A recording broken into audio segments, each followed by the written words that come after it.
প্রকৃতির এক অদ্ভুত শান্ত পরিবেশ, ঝর্ণার কলকল শব্দ আর চারপাশের সবুজ মায়ায় ঘেরা বুনো জঙ্গল। আজ আমরা রান্না করব একদম আদিম আর প্রাকৃতিক উপায়ে। ঝর্ণার পাশে পড়ে থাকা একটি পাথরের স্লিটকে ভালো করে ধুয়ে পরিষ্কার করে এবার তাজা মাংসের একটি বড় টুকরো, সাথে নেওয়া হলো বাহারি রঙের গোলমরিচ। কাঠের হামানদিস্তায় সেগুলো গুঁড়ো করে নেওয়া হচ্ছে। মাংসের গায়ে সেই সুগন্ধি গোলমরিচ আর লবণ ভালো করে মাখিয়ে নেওয়া হলো, যাতে প্রতিটি কোণায় স্বাদ পৌঁছে যায়। স্লেট পাথরের নিচে জ্বালানো হয়েছে কাঠের আগুন। গরম পাথরে একটু চর্বি মাখিয়ে নেওয়া হলো। এবার মাংসের টুকরোটি হালকা সেঁকে নেওয়া হচ্ছে। এরই মাঝে ময়দা, সামান্য খামির আর পানি দিয়ে মেখে নেওয়া হচ্ছে রুটির নরম ডো। মাংসের টুকরোটিকে এবার চর্বির পাতলা আস্তরণ দিয়ে মুড়িয়ে নেওয়ার পালা। রুটি বানানোর কাঠের বেলন দিয়ে চর্বিটা সমান করে নেওয়া হলো।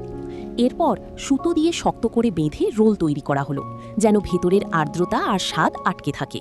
রুটির ডো থেকে পাতলা লেচি কেটে গরম পাথরে সেঁকে নেওয়া হচ্ছে ধোঁয়া ওঠা গরম ও তুলতুলে রুটি, ঠিক যেন তন্দুরি রুটির এক প্রাকৃতিক। এবার সেই মাংসের রোলটিকে গোল গোল টুকরো করে কেটে নেওয়া হলো। দেখুন ভেতরের চর্বি আর মাংসের স্তরগুলো কি চমৎকার দেখাচ্ছে। এবার এগুলোকে গরম পাথরে লাল মাংস ভাজা হতে হতে তৈরি করে নেওয়া যাক এক বাটি তাজা সালাদ।